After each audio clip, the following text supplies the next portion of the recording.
পার্লারে কাজ করতাম আমার ছেলের ভরণ পোষণের জন্য।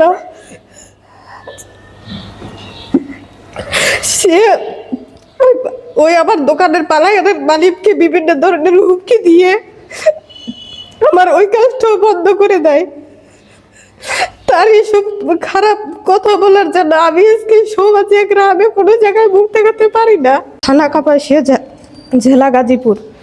আমি এই মর্মে আপনাদের সামনে হাজির হয়ে আমার কথিত স্বামী মোহাম্মদ আতিক পিতা মৃত জসিমউদ্দিন, গ্রাম ভ্রমণের চালা, থানা কাপাসিয়া, জেলা গাজীপুর এর বিরুদ্ধে অভিযোগ করতেছি যে আমার সাবেক স্বামী আতিক সামাজিক যোগাযোগ মাধ্যম ফেসবুক সহ বিভিন্ন প্ল্যাটফর্মে আমার বাবা এবং আমাকে নিয়ে বানোয়াট কুরুচিপূর্ণ একাধিক ভিডিও উদ্দেশ্য প্রণোদিতভাবে প্রচার করে এবং আমাকে মোবাইল ফোনে বিভিন্ন ধরনের হুমকি দিয়ে আসছে, যা আমার ও আমার বাবা এবং পরিবার আত্মীয় স্বজনের নজরে আসে।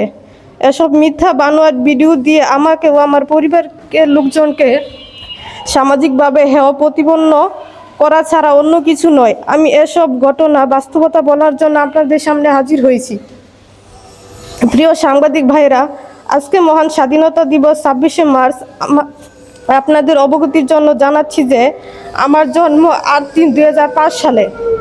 আমি 2020 সালে যখন চাঁদপুরে আমদাদুল উলুম আলিম মাদ্রাসায় 8ম শ্রেণীতে পড়াশোনা করছিলাম, তখন 2020 সালে 20শে ফেব্রুয়ারি আমি মাদ্রাসা ছুটি হওয়ার পর বাড়িতে যাওয়ার সময় আমার উক্ত কথিত স্বামী মোহাম্মদ আতিক আমাকে জোরপূর্বক আমার চোখ মুখ বেঁধে উঠিয়ে অজ্ঞাত স্থানে নিয়ে যায় এবং আতিক ওই দিন আমার চোখ মুখ বাঁধা অবস্থায় একাধিকবার আমাকে ধর্ষণ করে। পরের দিন অর্থাৎ 21শে ফেব্রুয়ারি 2020 আমার বাবা আমাকে বিভিন্ন স্থানে খোঁজাখুঁজি করে খবর পেয়ে আতিকের বাড়িতে গিয়ে আমার সাথে ঘটে যাওয়া ঘটনা শুনে এক পর্যায়ে ইজ্জত সম্মানের কথা চিন্তা করে এবং এলাকার গণ্যমান্য লোকজনের মাধ্যমে মৌলবি দিয়ে আতিকের সাথে আমার বিয়ে পড়ানো হয়। ওই সময় আমার বয়স মাত্র 15 বছর হওয়ায় বিয়ের কোনো কাবিননামা হয়নি। তারপরও আমি সংসার করার চেষ্টা করেছি, কারণ বিয়ের 1 বছরের মাথায় আল্লাহ তাআলা আমাকে একটি ছেলে সন্তান দান করেন। এভাবে চলতে থাকা কিছুদিন পর আমি জানতে পারি আতিক প্রচণ্ডভাবে নিয়মিত নেশা মাদক সেবন করে আসছে। আতিক প্রতিদিন রাতে ঘুমায় না, সারা রাত ঘরের ভিতর হাঁটাচলা করে। আমি কিছু বললে সে আমার সাথে খারাপ আচরণ করে এবং আমাকে শারীরিক নির্যাতন করে আসছিল, এমনকি আমাকে মারধর করত। এর কিছুদিন পর দেখা যায় আতিক প্রায় দিনই রাতে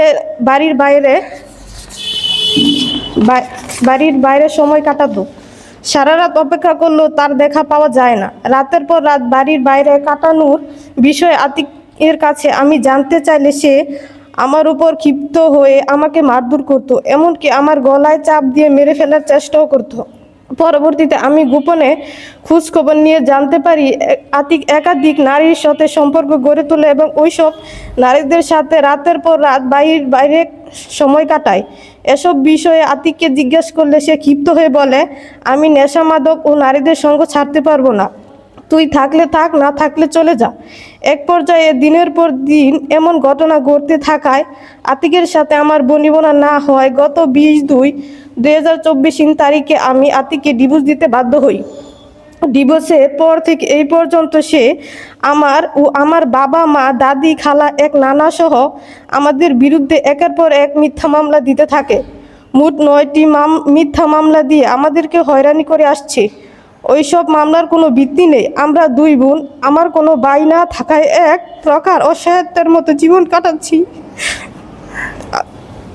আমার কোনো গার্ডিয়ান না থাকার কারণে আতিক বারবার মিথ্যা বানোয়াটভাবে 9টি মামলা দিয়ে কিছু না করতে পেরে সামাজিক যোগাযোগ মাধ্যমে ফেসবুকে আমার ও আমার বাবা এবং পরিবার লোকজনকে জড়িয়ে কুরুচিপূর্ণ কথা বলে আমার ও আমার বাবা মার মান সম্মান ক্ষুণ্ণ করা এবং আমাকে জড়িয়ে একাধিক মানুষের সাথে মিথ্যা বানোয়াট কথা বলে সামাজিকভাবে আমাদেরকে হেয় প্রতিপন্ন করায়। বর্তমানে আমার জীবন চলাচল এক ধরনের হুমকির মাঝে আছে। এমতো অবস্থায় আমি আপনাদের মাধ্যমে প্রশাসনের হস্তক্ষেপ কামনা করছি এবং দেশবাসীর কাছে বিচার দাবি জানাচ্ছি। পাশাপাশি মাননীয় প্রধানমন্ত্রীর নিকট আকুল আবেদন জানাচ্ছি, আমরা বড় অসহায়। আমরা গরিব মানুষ, আমাদের বেঁচে থাকার জন্য ন্যূনতম অধিকারটুকু দেন। আমি আরো কিছু বলতে চাই আপনাদের উদ্দেশ্যে। আজ পর্যন্ত আমার এবং আমার বাবাকে নিয়ে অনেক খারাপ অরুচিপূর্ণ কথা প্রকাশ করেছে। একটা মেয়ে তার বাবার কাছে সবচেয়ে নিরাপদ থাকে।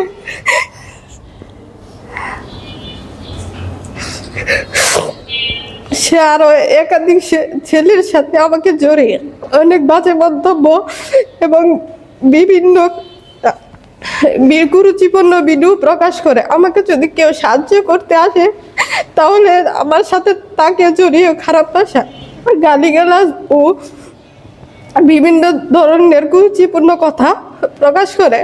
আমার একটা ছেলে সন্তান আছে, ওর বয়স 5 বছর।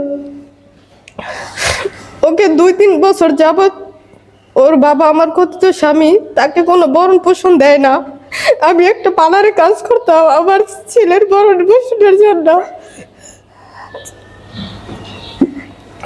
সে ওই আমার দোকানের পার্লারের মালিককে বিভিন্ন ধরনের হুমকি দিয়ে আমার ওই কাজটাও বন্ধ করে দেয়।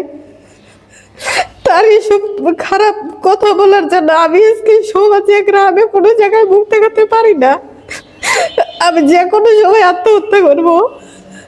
আমার পিছে তাকে অনেক কষ্ট দাঁড়াচ্ছে। আমি আপনাদের কাছে সার্বিক সাহায্য ও সহযোগিতা কামনা করছি। আপনারা আমার ছেলের পাশে দাঁড়াবেন এবং আমাকে একটু সাহায্য করবেন।